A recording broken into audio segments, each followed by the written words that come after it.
For our first movie this week, which is Super 8, written and directed by J.J. Abrams. This film tells the story of a group of friends growing up in 1970s small town Ohio who witness a mysterious train wreck that forever changes their lives and their fate.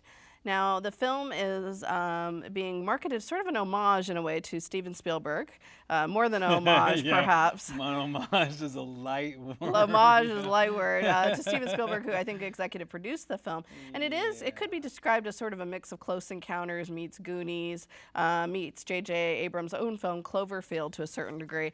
He executive produced that. He actually didn't direct that. Oh, he didn't direct that. You're right. Oh, correct. well, the film he executive produced. Exactly. But I could see, and you could see a little E.T. in there as well, I Yeah. think. And there's one particular moment that's very E.T.-like. Yeah. And this one, I thought this film was a lot of fun. I give it 3.5 stars. I thoroughly enjoyed the casting, and the whole cast is really well put together. I mean, a lot of the kids seem sort of like the typical Spielberg archetypes. You have sort of the chubby kid, and then you have sort of the main, sort of the center guy. You have the super geeky kid on the side, and then you have the weird, like the really oddball kid. So you had sort of this little hodgepodge, and then Ellie Fanning plays the young girl in it, and she's quite good, very good actress, following in her sister's footsteps, perhaps.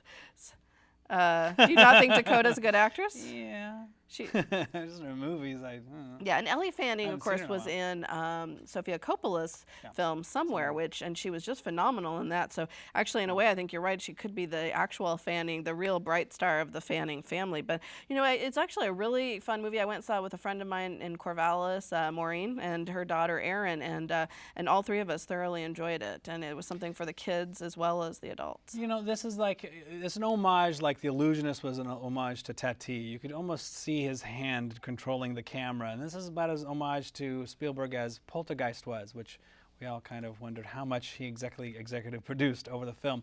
I'm disappointed by the film. I'm a big J.J. Abrams fan. Lost and Alias, of course, were great television shows, and then I did enjoy Cloverfield, even though he executive produced it. I thought it was a great monster movie, and I'm a big MI3 fan, and I also enjoyed Star Trek very much. So I was a little let down because it was just almost so much. It was like, gosh, you know, I mean, we're like borrowing heavy. I mean, you know, when you watch De Palma, and you just kind of go, you know, if I want to watch a Hitchcock movie, I'm just going to watch a Hitchcock movie. Right.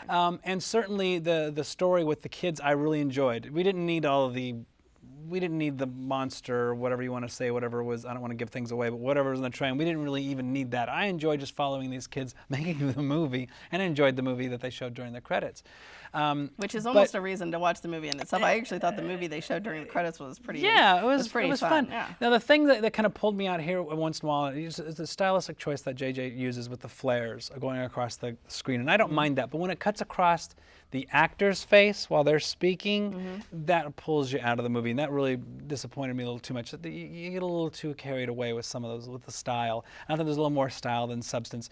Kyle Chandler, who was one of my favorite actors, of course, Friday Night Lights is one of my favorite TV shows.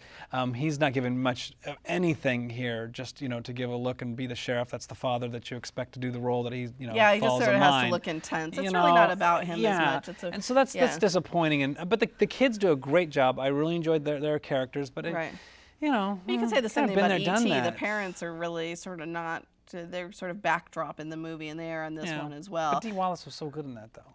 I liked her. Well, yeah, but I mean, I just thought the movie was really more about the kids, and I just enjoyed seeing a movie about smart kids and watching them sort of figure out the puzzle for themselves. Certainly. And you've seen it before. The adults don't believe them, or they're not listening to them, but they sort of solve everything on their own, and it has a nice little twist at the end, and so I just thoroughly enjoyed it. It's just a very entertaining film. I didn't get bored once watching it. The thing that was in the train that disappointed me, of course, when you get to show what it was like, oh, really? That's what you wanted to do? But with JJ, there's always something that in his films you just go, wow, I wish I would have thought of that. The cube thing, that was extremely cool. That was like, wow, that was a really cool invention that probably, the people at Apple are working on right now as we speak. That was really cool. So there's a cool invention. It was just JJ Spielberg light.